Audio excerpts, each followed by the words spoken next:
was the small Okay, forward. okay. Hey, Ludy Bros fans, we battling here. You're coming right in the middle of a heated battle. Who's taking it? Who's taking it? We talking about the old school, the '88 Lakers, and we talking about the Bulls. And we got a solid OG, our dad, Brad Ludy, joining in the fight. Okay, Dad, go ahead. What do you got? What do you got to say? So what do you got to say? You know what I'm quiet. saying. Now he quiet. Now he quiet. We got him on camera. Now he quiet. I know. Hey, you know what I'm going to say. There's no way that Kareem will eat Luke Longley. He eat his breakfast, he eat his lunch, he eat his dinner, he eat his dessert, and Luke Longley wouldn't get to eat. So that's one matchup that's just all over the place. And then James Worthy be swooping in from Showtime fast break. Man, Dennis Rodman ain't gonna know what hit him. I'll take that back. Dennis Rodman knows what hit him because he was wore out in Detroit. James Worthy went to Detroit and wore him out when he was a young man. Oh man, Let's be real. Let's be real. If we're talking, we've been Ludy Bros fans. You joining in right in the middle of something. We've been going to war here for the last 15, 20 minutes. This is the thing that I'm already saying. You can have your pick of the Lakers team that you want, but you got to settle on one. It's either going to be a James Worthy-led Lakers team or it's going to be a Kareem-led Lakers team. You can't go back and forth and tell me which one is going to be getting those points come crunch time because there's only one way you can do it. There's only one basketball on the court. So who's getting the ball come crunch time? If it's going through Kareem, that's fine. We'll look at that team. But if you're going to go through James Worthy, then Kareem's not eating the lunch of anyone because he's not an option on the team. Are you crazy? I'm not crazy. I'm not crazy. Are you forgetting what I taught you, man? This is the Showtime Los Angeles Lakers. They're not going to just give James Worthy the ball. James Worthy gets his during the process. If you slow down, you are playing into the Bulls. You are playing. Let me talk. You are playing right into what the Bulls want to do. What did I say? Let me talk. James Worthy gets his just being out there on the floor. Just putting James Worthy out there on the floor, he's getting 25.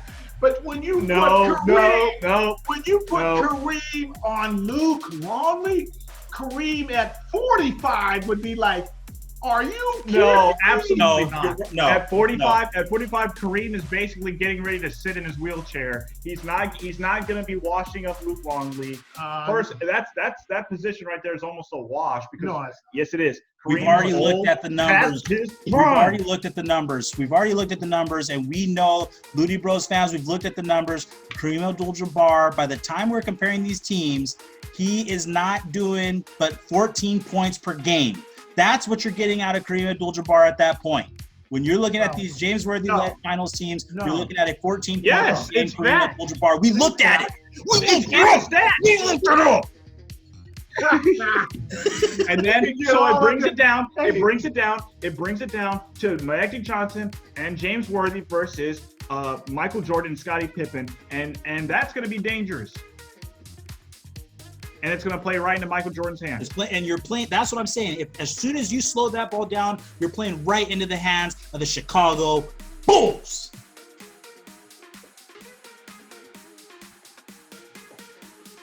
Anything else to add? Kareem will light up Luke Longley. He will light him up like a firecracker. He will take him down low, fake left, spin right, sky hook. Okay, that's Luke Longley. That's fine. That's fine. The reason why it's fine is because you've now taken away your Showtime Lakers and you're now in a half-court offense, which is fine. Michael Jordan will be able to come down the other way, and he's going to. Ron Harper will be getting a couple steals in a half. This is what's going to happen. Look. In a half-court offense, the Bulls can match up. As soon as you start speeding that ball transition, then that's when the Bulls is going to be in trouble. As soon as you speed back up, that's where the Bulls get in trouble. Let me, because I don't think you were around. Well, you might have been around a little bit for the Showtime. This is how Showtime came to play. Kareem pulls down a board, kicks it out to the wing to Byron in the middle to Magic. They fly, and James Worthy fills the outside lane like a gazelle. I just said that. But then the Chicago Bulls, all 5 players get back, slows down the fast break. Magic pulls it out. Kareem jogs cross half court, sets up Luke Longley, fakes left, turns right, skyhook, and Luke Longley's face. Fine. I just said Dad, you're saying the same things we are saying. You just said if the Lakers are in fast break, that's when they'll have an advantage. Yes, if it is in half court, you're gonna get locked down. That's what I'm saying. But see, if it's a fast break, which it could be, the Magic and the Lakers will get the layup and come on back and laugh on defense. I said that. Okay, that's what I'm telling you. I'm telling you, they're going to get their fast breaks. But if for some reason Michael and Matt and Scotty get back and slows down the fast break, they're going to do that sometimes during the game. But then you still got to deal with Kareem. Okay, so how is this going to go? Kareem is an old man in a wheelchair who cannot get what you think he can back in the 70s. He's averaging 14 points per game. By the time you're comparing these two teams, he's only getting 14 points per game. So even if he goes off in 1 or even 2 games, I'll give him 2 games that he erupts on you. You really think that's going to be enough to beat Michael Jordan in a 7-game series? Okay. All right, you just said it. Okay, so Kareem will get 2. You give him 2 games because. But you don't you don't get to say that because you're not giving credit to the rest of the guys on the Bulls. You refuse to give credit to Tony Kukoc, who's getting 18 points per game in that same year. That we looked it up. He's getting 18 points per game that year, and you don't want to give him no credit, saying that he's not an option. How is that? That's not going to work. You got to give every single player This ain't the regular season. You're in a 7-game series. He's going to be playing against Michael Cooper. Look at the stats. James Worthy. He's going to be playing against the Lakers for 7 straight games. He's going to be playing his stats are going to go down because he ain't going to get 18 points a game against the Lakers. Who is guarding him?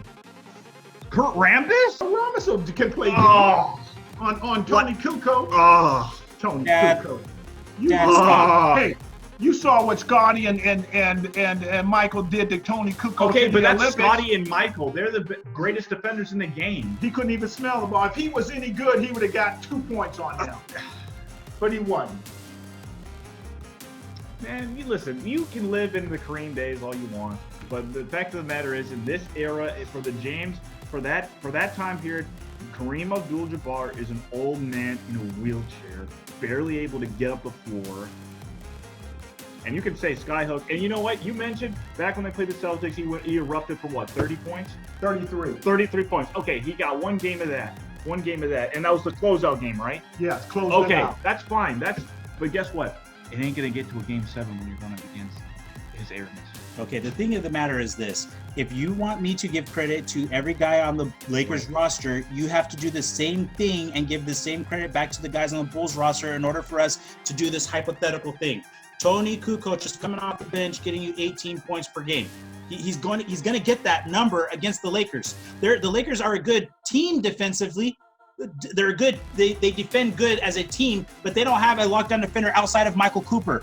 They don't have a lockdown defender. So Tony Kukoc is going to get what he wants. He's going to get what he wants against that second unit, and then he'll be on the floor come crunch time. He's still going to be on the floor with Jordan and Pippen to give them some offense. Luke Longley's not going to be on the floor at the end of the game. You might have to switch Rodman over onto Kareem, but you have length. You have length the rest of the floor. You can laugh all you want. But this is not Dennis Rodman from the Pistons. We already talked about that too. This is not Dennis Rodman from the Pistons. This is Dennis Rodman from the Bulls. He's a much better defensive player at this time than he was when he was playing for the Pistons. He proved it going against Karl Malone. Karl Malone has got more weapons than anybody on the Lakers outside of Kareem, and he matched up with them. And this is prime Karl Malone. Did you see it live? Yes, I was at the game. You know I was at the game. I was at the game. I saw Jordan, I saw Rodman, I saw Pippen at the game live. I was there to see Jordan's last shot at the Delta Center. I was there. All right, so you're saying that the Worm, Dennis Rodman, neutralized Karl Malone? Yes. In that playoff series? Yes. As much as you can. Karl Malone is one of the top NBA players, probably second best power forward of all time.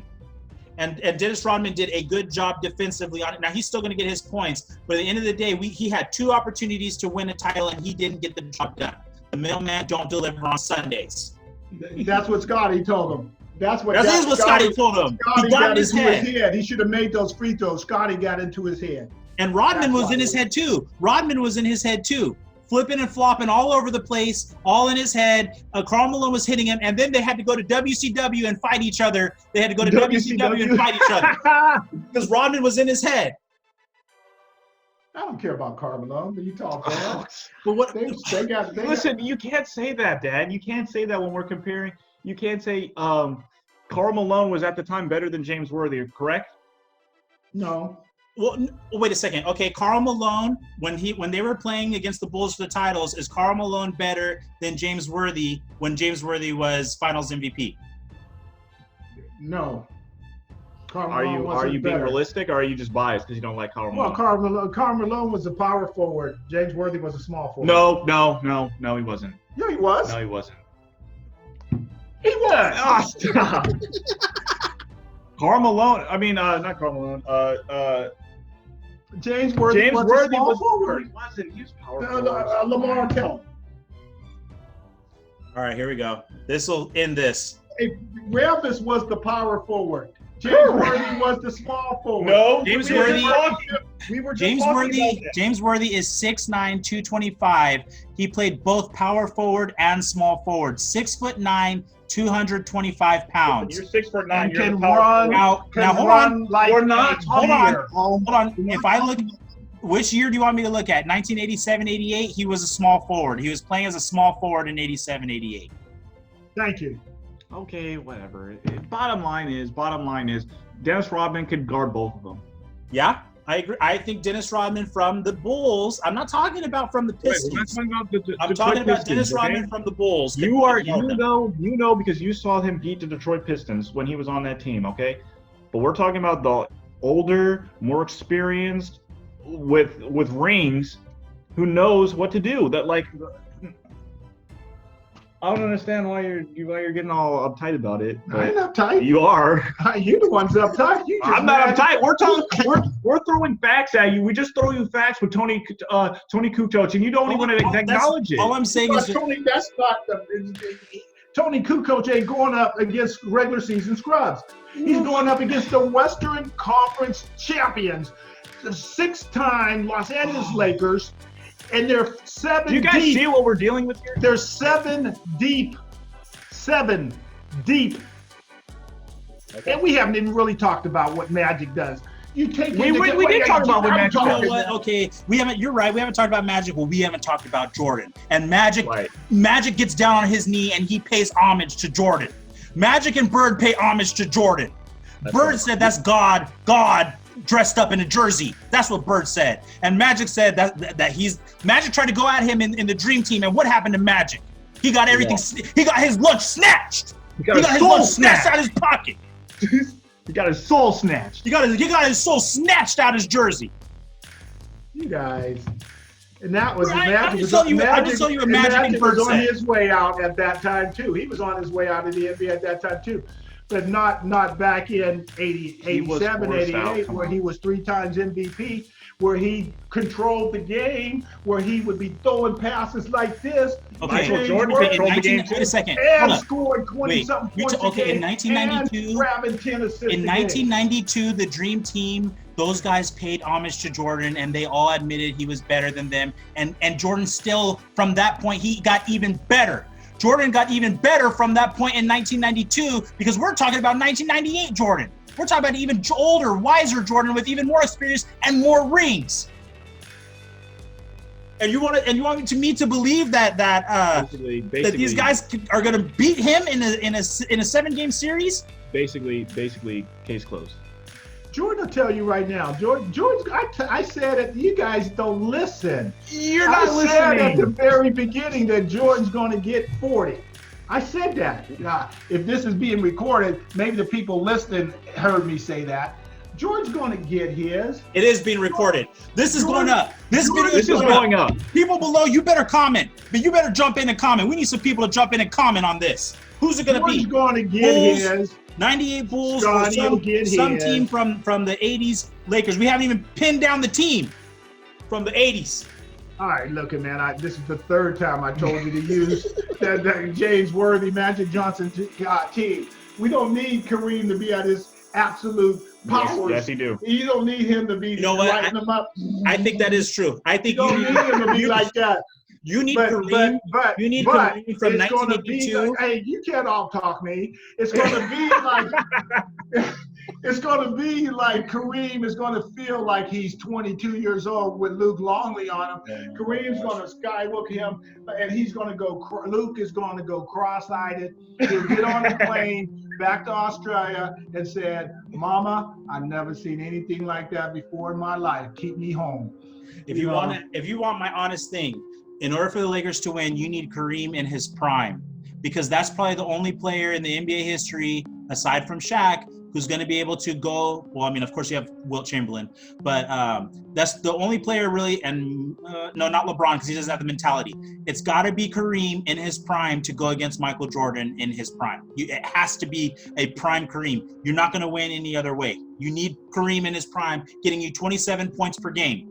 You need Kareem from like 1982, 1983 in order to go up against Michael. All right, you know what? You know what? You jarred my memory. You jarred it. Jogged. Okay. All right, you're right. I won't take those 87 Lakers. I'll take the Lakers in Magic's rookie year when they beat Philadelphia for the NBA championship. Okay. Where Kareem was MVP at that point. Okay. No, I'm sorry. I'm getting it too excited. Magic got MVP of that one because he had that game 6, 42 points, triple-double. But Kareem, look that stat up. Look it up. What did Kareem average in that series before he tore up his ankle? He was getting 30 a game against Daryl Dawkins and the powerful 76ers with Dr. J. That's your team. That's your team. Put that one up. He busted up your team. Look, that one. That Laker team had Jamal Wilkes, Silk. Smooth as silk, got 30-something points, 36 points in that final game. That Laker team will bust up the Bulls. Okay, well, that's not even an argument. I agree, because you said exactly what I said. You need to have a team with Kareem as the anchor. So you agree with me. You agree with me. You agree with Big Bro. That's what it comes down to. Dad Ludy agrees with Big Bro. Hey, look up that stat. Look up the stats for Kareem in that series. Look up Jamal Wilkes' stats, and look up Magic's stats. That's a lot of stats. Okay. For another video, I'll get all the stats and we'll roll it. We'll roll it on screen and we'll do a voiceover for it. But the fact of the matter is this. Hey, Lil Bro and Big Bro were right. We told you can't win with James Worthy as your leader against Michael Jordan. You can't win. Now, if you want to change it and go to a different Lakers team, okay, that's something we could agree on. But you can't win with James Worthy as your leader. You can't win. I'll tell you what. I'm gonna tell you right now. I'll take that. Well, I think that was 83, or is that the 82? I think it was the 82 Lakers. Because in '83, Dr. J came back and spanked the Lakers 4 straight. But yeah, that's true. But 82 Magic's first year, that team could beat the best Bull team. Okay. But see, you guys don't see. I'm going back. Look at that. I went all the way back to '82. The Lakers dominated the NBA. You're 100% right. Look how far you had to go back to search. You had to go back and search the archives to find a team that could beat the Bulls. You had to go all the way back to before I was born, before Big Bro was even born. You had to go that far back to find someone to beat the Bulls. That's what it comes down to. You got to go back that far to find someone to beat Jordan. Back to '82. All right. Yeah. Hey, I'm gonna tell you right now. Them 82 Lakers would beat them. And the '83 Sixers would beat them too. Yeah. We ain't even going to entertain that because we know it's not true. All right. Hey, thanks for tuning into this video from the Ludy Bros. We had a surprise special guest. 83 Get out the screen. Get him out the screen. Get him out the screen. Get him out the screen. Would beat the Bulls. Dr. J would dunk all over Jordan. Oh, no. We're going to get in some more debates. We'll see you guys next time. Hit us up down below. What do you think? Weigh in. Make sure you subscribe. Make sure your notification bell's turned on. Hit us up down below.